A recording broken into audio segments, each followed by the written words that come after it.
ហេអាផានីឥឡូវដូចធូធាដែរណោះព្រោះតែកូនស្រីខ្ញុំនឹងណាបងពៅគ្នាខំប្រឹងធ្វើការមិនហ៊ានចាយខ្លួនឯងទេ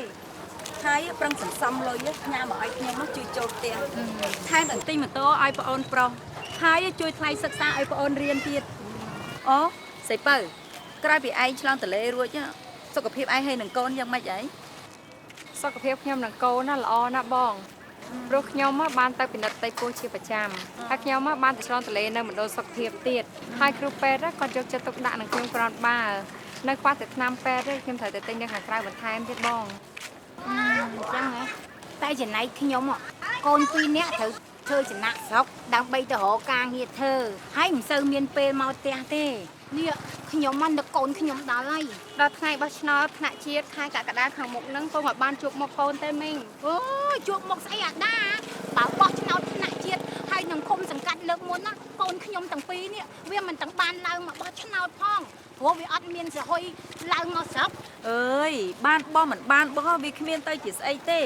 បងពៅឯងកុំមកឈឺក្បាលព្រោះតែរឿងហ្នឹងមិននិយាយអញ្ចឹងបងផានីយើងទាំងអស់គ្នាត្រូវដឹងថាការបោះឆ្នោតវាសំខាន់ណាស់ណែ5ឆ្នាំមានតែម្ដងទេយើងទាំងអស់គ្នាជាម្ចាស់សន្លឹកឆ្នោតជាអ្នកសម្រេចជោគវាសនាប្រទេសជាតិដូច្នេះយើងត្រូវតែនាំគ្នាទៅបោះឆ្នោតជ្រើសរើសគណៈបកនយោបាយណាដែលអាចដឹកនាំប្រទេសឈានទៅរកការអភិវឌ្ឍនិយាយអញ្ចឹងជិតដល់ថ្ងៃបោះឆ្នោតហើយបាននាំគ្នាទៅមើលឈ្មោះបោះឆ្នោតហើយនៅទីស្នាក់ការគណៈកម្មការឃុំរៀបចំការបោះឆ្នោតនៅឆ្ងាយសឹងអីហ្នឹងខ្ញុំខ្ជិលជីទៅមើលហើយណាមួយ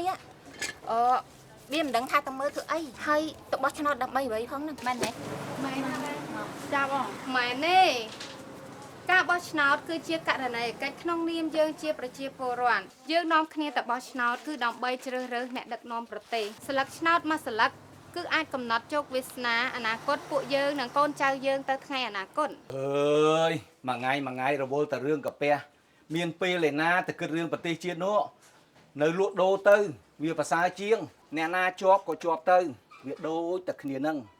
ហើយស្រីសោះហ្នឹងកុំខ្វល់ខ្វាយពីរឿងប្រទេសជាតិពេកវាអត់ប្រយោជន៍ទេខំតែមើលផ្ទះថែកូនចៅឲ្យបានល្អទៅបានហើយស្ត្រីក៏ដូចបុរសដែរមានស្លឹកឆ្នោតមួយស្លឹកដូចគ្នាមិនក៏ពូថាមិនសំខាន់ម្យ៉ាងស្ត្រីមានចំនួនច្រើនជាងបុរសទៅទៀតបើម្នាក់មិនទៅ2នាក់មិនទៅมันបាត់សម្លេងឆ្នោតអស់ហើយដូច្នេះស្ត្រីត្រូវតែទៅបោះឆ្នោតខានមិនបានទេវាជាឱកាសសម្រាប់ស្ត្រីក្នុងការប្រើប្រាស់សិទ្ធិជ្រើសរើសតំណាងរបស់ខ្លួនដើម្បីនឹងសម្រេចជោគវាសនារបស់ខ្លួនដូចជាបុរសដែរស្ត្រីអាចចូលរួមលើកទឹកចិត្តនិងបោះឆ្នោតគាំទ្រស្ត្រីគ្នាឯងព្រោះបច្ចុប្បន្ននេះស្ត្រីជួបបញ្ហាច្រើនណាស់មានតែស្ត្រីគ្នាឯងទេទើបយល់ពីសុខទុក្ខស្ត្រីគ្នាឯងច្បាស់ពិតមែនហើយប្រសាបងលីដាពិតជាត្រឹមត្រូវណាស់ខ្ញុំសម្រេចចិត្តថាត្រូវតែទៅបោះឆ្នោតហើយរួចគេបោះឆ្នោតនៅថ្ងៃណាទៅគឺនៅថ្ងៃអាទិត្យទី28ខែកក្កដាខាងមុខនេះហើយត្រូវនាំបងប្អូនកូនចៅដែលបានចុះឈ្មោះនៅក្នុងបញ្ជីបោះឆ្នោតហើយទៅបោះឆ្នោតកំខាន់ឲ្យសោះអូបើអញ្ចឹងខ្ញុំនឹងជាយាមតាក់តងទៅកូនខ្ញុំទាំងពីរហ្នឹងឲ្យវាឡើងមកបោះឆ្នោតខ្ញុំក៏ហៅកូនខ្ញុំមកដែរអូ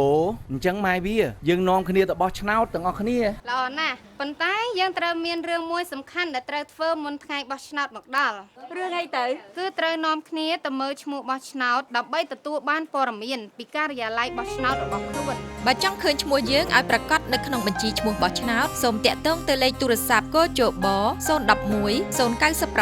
086 081 និង016 98 77 66ឬអង្គការ Confrel 010 015 802 777ឬក៏ទៅពិនិត្យមើលបញ្ជីឈ្មោះបោះឆ្នោតនៅទីស្នាក់ការគណៈកម្មការឃុំសង្កាត់រៀបចំការបោះឆ្នោតកខសបចូលរួមបោះឆ្នោតទាំងអស់គ្នាដើម្បីអនាគតរបស់យើង